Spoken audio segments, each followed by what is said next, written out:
राधे राधे। हरे कृष्णा। श्री हरि विष्णु भगवान की जय। ज्येष्ठ निज मास महात्म्य में अध्याय 21।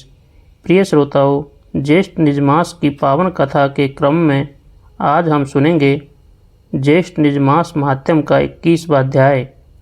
कथा प्रारंभ करने से पहले आइए आज के शुभ मुहूर्त, तिथि और नक्षत्र के बारे में जान लेते हैं। उससे पहले यदि आपने हमारे YouTube चैनल को सब्सक्राइब नहीं किया है तो सब्सक्राइब कर लीजिए, जिससे ऐसी कथा और वीडियो और व्रत कथा वीडियोज आपको मिल सके। और वीडियो को लाइक करके कमेंट में ज़रूर बताना कैसी लगी। आज दिनांक 21 जून 2026 दिन रविवार है। आज ज्येष्ठ मास के शुक्ल पक्ष की सप्तमी तिथि रहेगी। सप्तमी तिथि भगवान सूर्य नारायण की उपासना के लिए अत्यंत शुभ मानी जाती है। ब्रह्म मुहूर्त प्रातः 4:04 से 4:52 तक रहेगा। इस समय भगवान का नाम जप, ध्यान और भजन करने से विशेष पुण्य प्राप्त होता है। सूर्योदय प्रातः 5:23 पर होगा। सूर्यास्त सायं 7:21 पर होगा। आज पूर्वा फाल्गुनी नक्षत्र का प्रभाव रहेगा। यह नक्षत्र सुख, सौभाग्य, प्रेम तथा मंगल कार्यों के लिए शुभ माना जाता है। राहु काल सायं 5:37 से 7:21 तक रहेगा। इस समय नए शुभ कार्यों का आरंभ करने से बचना चाहिए। अभिजीत मुहूर्त दोपहर 11:54 से 12:50 तक रहेगा। यह समय सभी प्रकार के शुभ एवं मांगलिक कार्यों के लिए उत्तम माना गया है। अब आइए प्रिय श्रोताओं, ज्येष्ठ मास में पीपल वृक्ष की पूजा का महत्व और कथा सुनेंगे। उसके बाद हम आज का अध्याय सुनेंगे। प्रिय श्रोताओं, सनातन धर्म में पीपल वृक्ष को अत्यंत पवित्र और देव स्वरूप माना गया है। विशेष रूप से ज्येष्ठ मास में पीपल वृक्ष की पूजा, सेवा और जल अर्पण का बहुत बड़ा महत्व बताया गया है। इस विषय में एक सुंदर पौराणिक प्रसंग प्रचलित है। एक बार देवर्षि नारद जी वैकुंठ धाम में भगवान विष्णु के दर्शन करने पहुँचे। भगवान के चरणों में प्रणाम करने के बाद उन्होंने पूछा, हे प्रभु, कलयुग के मनुष्य अनेक प्रकार के कष्टों से घिरे रहते हैं। उनकी आयु कम होती जा रही है, मन अशांत रहता है और वे बड़े बड़े यज्ञ तथा तप भी नहीं कर पाते। ऐसे में कोई सरल उपाय बताइए जिससे उन्हें आपका आशीर्वाद और पुण्य प्राप्त हो सके। भगवान विष्णु मुस्कुराए और बोले, हे नारद, पृथ्वी पर अनेक तीर्थ, व्रत और पुण्य कर्म है, लेकिन कुछ ऐसे साधन भी है जो सरल होने के साथ साथ अत्यंत फलदायक है। उनमें से एक है पीपल वृक्ष की सेवा और पूजा। नारद जी ने पुनः पूछा, हे प्रभु, पीपल वृक्ष में ऐसा क्या विशेष है कि उसकी पूजा का इतना महत्व बताया गया है। तब भगवान विष्णु बोले, हे नारद, पीपल वृक्ष में मेरा विशेष निवास माना गया है। इसके मूल में ब्रह्मा जी, मध्य भाग में विष्णु और अग्रभाग में भगवान शिव का निवास माना जाता है। इसी कारण यह वृक्ष त्रिदेवों का स्वरूप कहा जाता है। जो भक्त श्रद्धा से पीपल की पूजा करता है वह अप्रत्यक्ष रूप से समस्त देवताओं की पूजा का फल प्राप्त करता है। भगवान ने आगे कहा, विशेष रूप से ज्येष्ठ मास में जब सूर्य का ताप बढ़ जाता है, नदियाँ और तालाब सूखने लगते हैं तथा जीव जंतु भी जल के लिए व्याकुल हो जाते हैं, तब जो मनुष्य पीपल वृक्ष को जल अर्पित करता है वह केवल वृक्ष की ही सेवा नहीं करता, बल्कि असंख्य जीवों के जीवन की रक्षा में भी योगदान देता है। नारद जी ने यह दिव्य वचन सुने और पृथ्वी पर आकर ऋषियों, मुनियों और भक्तों को यह संदेश सुनाया। धीरे धीरे यह परंपरा पूरे भारतवर्ष में फैल गई। लोग ज्येष्ठ मास में प्रातःकाल स्नान करके पीपल वृक्ष को जल अर्पित करने लगे, उसकी परिक्रमा करने लगे और भगवान विष्णु का स्मरण करने लगे। शास्त्रों में यह भी वर्णन मिलता है कि एक बार कुछ ऋषि तीर्थ यात्रा करते हुए अत्यधिक गर्मी के कारण थक गए। उन्हें मार्ग में एक विशाल पीपल वृक्ष दिखाई दिया। उसकी शीतल छाया में बैठकर उन्होंने विश्राम किया। भगवान का भजन किया और ध्यान लगाया। कुछ समय बाद उनके मन की सारी अशांति दूर हो गई और उन्हें अद्भुत शांति का अनुभव हुआ। तब ऋषियों ने कहा, वास्तव में यह वृक्ष साधारण नहीं है। इसकी छाया में बैठकर भगवान का स्मरण करने से मन निर्मल हो जाता है और भक्ति दृढ़ होती है। कहा जाता है कि पीपल वृक्ष दिन रात प्राणवायु प्रदान करता है, इसलिए हमारे ऋषियों ने इसे केवल एक वृक्ष नहीं बल्कि लोक कल्याण का प्रतीक माना है। उन्होंने लोगों को इसके संरक्षण और सेवा के लिए प्रेरित करने हेतु इसे धार्मिक महत्व प्रदान किया। ज्येष्ठ मास में जो भक्त श्रद्धा से पीपल वृक्ष को जल अर्पित करता है, दीपक जलाता है, परिक्रमा करता है और भगवान विष्णु का नाम जपता है, उसके जीवन में सुख, शांति और पुण्य की वृद्धि होती है। भगवान उसकी मनोकामनाएं पूर्ण करते हैं और उसके परिवार पर अपनी कृपा बनाए रखते हैं। इसलिए कहा गया है कि ज्येष्ठ मास में पीपल वृक्ष की सेवा अवश्य करनी चाहिए। यह सेवा केवल धर्म का कार्य नहीं बल्कि प्रकृति, पर्यावरण और समस्त प्राणियों के प्रति हमारी कृतज्ञता का भी प्रतीक है। कथा का सार यह है कि पीपल वृक्ष भगवान विष्णु को प्रिय है। ज्येष्ठ मास में इसकी पूजा, जल अर्पण और परिक्रमा करने से भगवान की कृपा प्राप्त होती है। साथ ही यह हमें प्रकृति की रक्षा, सेवा और भक्ति का संदेश भी देता है। बोलिए श्री हरि विष्णु भगवान की जय। बोलिए देवर्षि नारद जी की जय। बोलिए पीपल देव की जय। अब सुनिए आज का अध्याय। फिर सुनेंगे भगवान के परम भक्त अजामिल की बहुत सुंदर कथा। प्रिय श्रोताओं, आज के इस अध्याय में निर्जला एकादशी व्रत का वर्णन किया है। तो श्रोताओ, दत्तात्रेय जी कहने लगे कि हे राजन, सुनिए, मैं विधि पूर्वक एकादशी व्रत को कहता हूँ। हे नृप, दशमी के दिन प्रातःकाल उठकर शौच विधि कोकरे काष्ठ की दातुन को त्याग कर पके हुए पत्तों से दांतों को शुद्ध करें। महानदी में मंत्र पाठ पूर्वक पंचगव्य से स्नान करें। संध्यादिक कर्म करके शुक्ल वस्त्र पहनकर घर को जाए। गूलर के पात्र में उत्तर मुख होकर जल को भरें और देश काल का उच्चारण कर ब्राह्मणों को प्रणाम कर कहे कि हे देवेश, आज मैं भक्ति पूर्वक आपका व्रत करूँगा। हे राजन, दशमी के दिन दूसरे के घर का अन्न, 2 बार भोजन, मांस, छोर तथा शरीर में तेल लगाना त्याग दे। हे राजन, हविष्य अन्न के अतिरिक्त और सभी पदार्थ आमिष न खाने योग्य कहे गए हैं। अतः दशमी के दिन प्रयत्न से थोड़ा सा हविष्य अन्न ही का भोजन करें। रात्रि में कथा श्रवण द्वारा जागरण करें। पश्चात सूर्योदय होने पर निर्मल जल से स्नान करें। पूजा गृह में आकर संध्यादि नित्य कर्म को करें।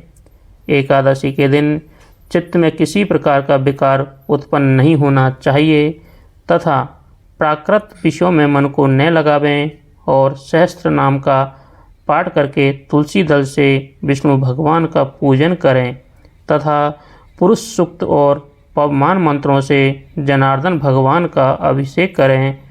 औषधि, मिथ्या भाषण, शयन, स्त्री के साथ वार्तालाप, क्रोध, कटु वचन, आलाप, काष्ठ के दांतों से दांतों का मर्दन, एकादशी व्रत के फल को चाहने वाला इन सब कर्मों को न करें और प्रत्येक प्रहर विष्णु भगवान का पूजन करना चाहिए।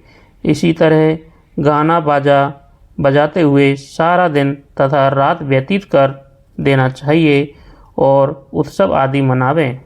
दूसरे दिन प्रातःकाल द्वादशी हो, उस शेष द्वादशी में भक्ति युक्त चित्त से पारण करें। पारण न करने से पुण्य की हानि अवश्य होगी, इसलिए सर्व प्रयत्न से द्वादशी में पारण करना शुभदायक होता है। हे वत्स, व्रतियों को संपूर्ण व्रत की सिद्धियों के लिए द्वादशी में पारण अवश्य करना चाहिए। पारण के दिन बहुत से ब्राह्मणों को भोजन करावें। जो असमर्थ हो उनको 12 ब्राह्मणों का ही भोजन करा देना चाहिए। पूजन सामग्री से पूजन कर तपस्वियों को भोजन करा देना चाहिए। तृप्ति पर्यंत शर्करा युक्त पायस का भोजन करावें और श्रेष्ठ ब्राह्मणों को मौन पूर्वक भोजन कराकर स्वयं भोजन कर लेवें। प्राय अन्न, आमिष, मांस, उड़द, तेल, स्त्री सेवन, मधु, औषधि, दूसरे की चुगली, हिंसा, कांसी के पात्र में भोजन करना, पान खाना, हजामत और 2 बार भोजन करना, यह सब ऊपर कही गई सब बातें द्वादशी को त्याग करें। सब व्रतों में यह उत्तम व्रत 3 दिनों में साध्य होता है। हे नृपश्रेष्ठ, एकादशी के दिन भोजन नहीं करना चाहिए और अन्न का तो सर्वथा त्याग कर देना चाहिए। एकादशी को अन्न खाने से नरक में जाता है। द्रव्य, जल, लवण जहाँ अग्नि में प्रकोप जाते हैं वहाँ उसी को लवण कहते हैं। अन्य धान्य से सिद्ध जो अन्न है वह इसमें नहीं लिया है। जो मोहे बस एकादशी के पारण समय पर्याप्त द्वादशी को धान्य का भोजन करते हैं 100 चांद्रायण व्रत करके पाप से मुक्त होते हैं। हे राजन, जो तुमने पूछा उसका उत्तर मैंने तुमको दिया। राजा पुलिंद कहने लगे, हे तात, परम अद्भुत जो रहस्य कहा है उसके अनुष्ठान के लिए मुझ में शक्ति नहीं है, क्योंकि मेरा शरीर अत्यंत जर्जर हो गया है। इसलिए कृपा करके इसके सार के सार को ठीक ठीक कहिए। हे भगवान, सारे पदार्थ समस्त कर्मों के होते हैं। दत्तात्रेय जी बोले कि हे महाभाव, मैं परम अद्भुत रहस्य तुमसे कहता हूँ, जिसके अनुष्ठान मात्र से समस्त कार्य सफल होते हैं। हे राजन, ज्येष्ठ मास के शुक्ल पक्ष की एकादशी को निर्जल व्रत करो। इसके करने से सब पूर्ण हो जाता है, इसमें संशय नहीं है। राजा पुलिंद बोले कि हे दत्तात्रेय जी, ज्येष्ठ मास की एकादशी निर्जला क्यों हुई? दत्तात्रेय जी कहने लगे कि हे राजन, प्रथम राजा प्राचीन बही ने एकादशी के दिन संपूर्ण व्रत जल रहित किया, इसलिए यह एकादशी जल वर्जित हुई। निर्जला नाम से प्रसिद्ध एकादशी पापों का नाश करने वाली कही गई है। यह कह दत्तात्रेय जी चले गए। पश्चात राजा पुलिंद ने भी इसको विधि पूर्वक किया। इसी एकादशी व्रत के अनुष्ठा मात्र से राजा पुलिंद दूसरे जन्म में प्रहलाद नाम से भगवान का श्रेष्ठ भक्त हिरण्यकश्यपु का पुत्र हुआ।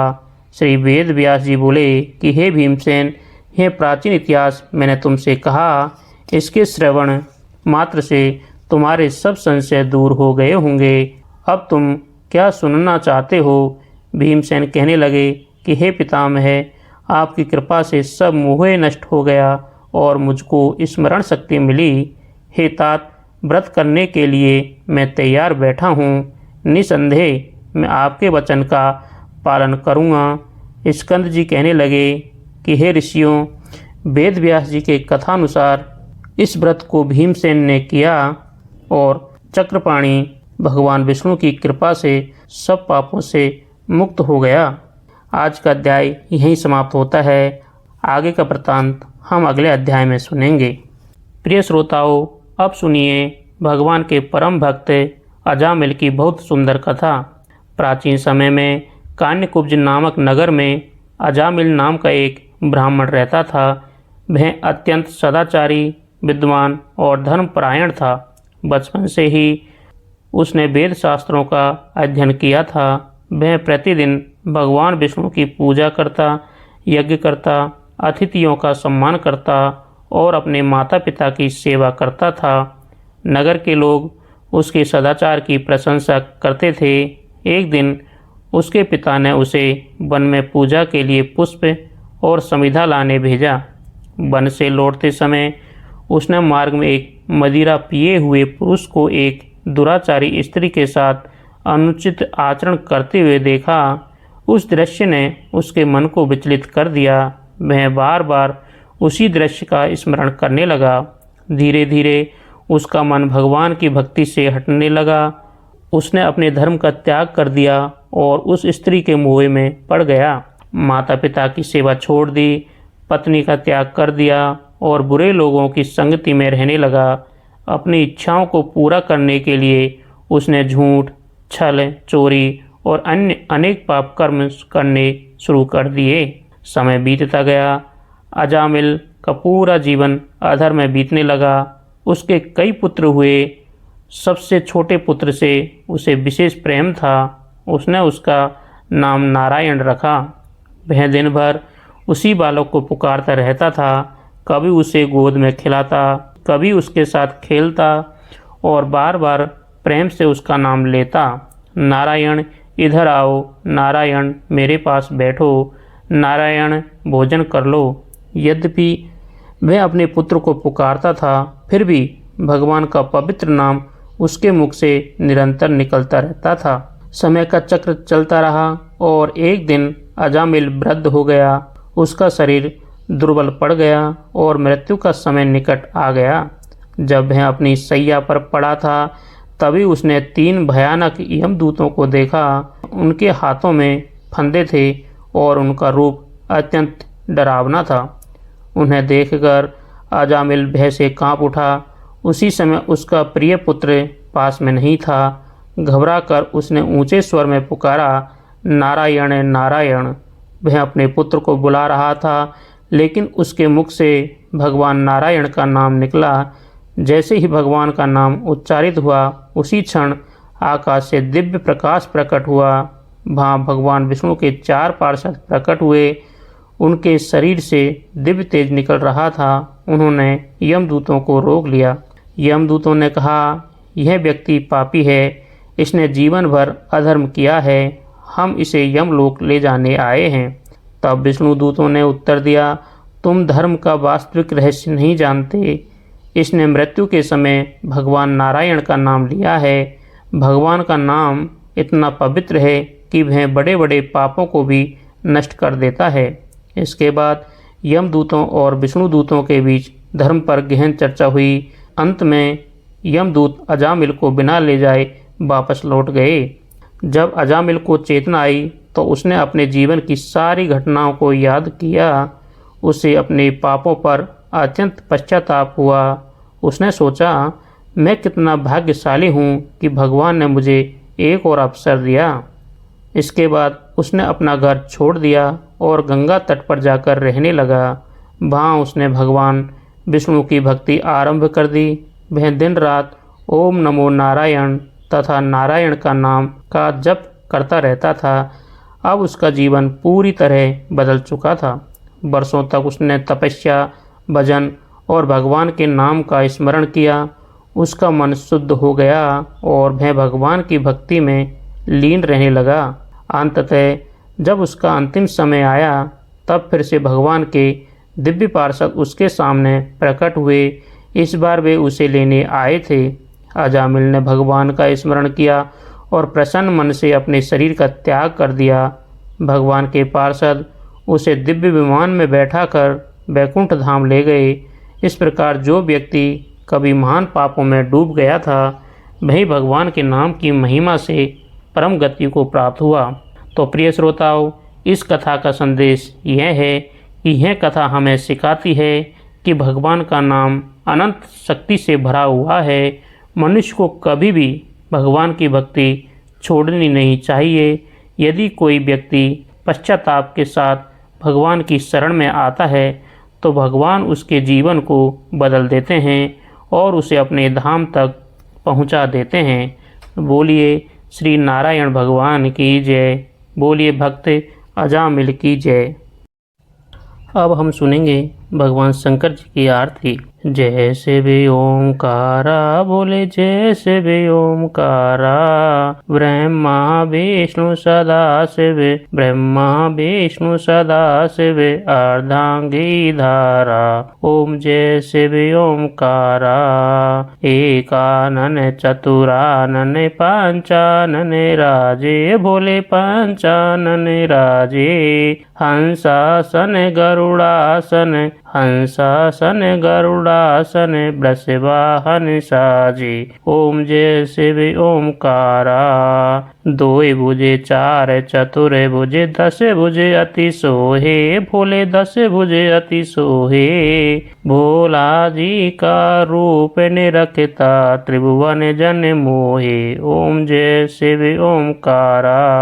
अक्षमाला बनमाला रुंडमाला धारी भोले रुंडमाला धारी। त्रिपुरारी जय मुरारी त्रिपुरारी जय मुरारी कर कमलाधारी। ओम जय शिव ओमकारा। श्वेतांबर पीतांबर बाघांबर अंगे बोले बाघांबर अंगे। सनकादिक गरुड़ादिक सनकादिक गरुड़ादिक भूतादिक संगे। ओम जय शिव ओमकारा। कर मध्य सुके मंडलु चक्र त्रिशूलधारी भोले चक्र त्रिशूलधारी। सुखकारी दुखहारी सुखकारी दुखहारी जग पालनकारी। ओम जय शिव ओमकारा। ब्रह्मा विष्णु सदा शिव जानत अविवेका भोले जानत अविवेका। प्रणवाक्षर के मध्य प्रणवाक्षर के मध्य ये तीनों एका। ओम जय शिव ओमकारा।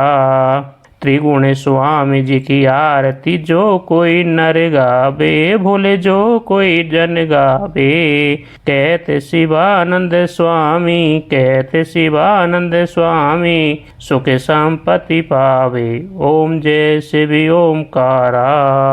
जय बोले भगवान शंकर की जय।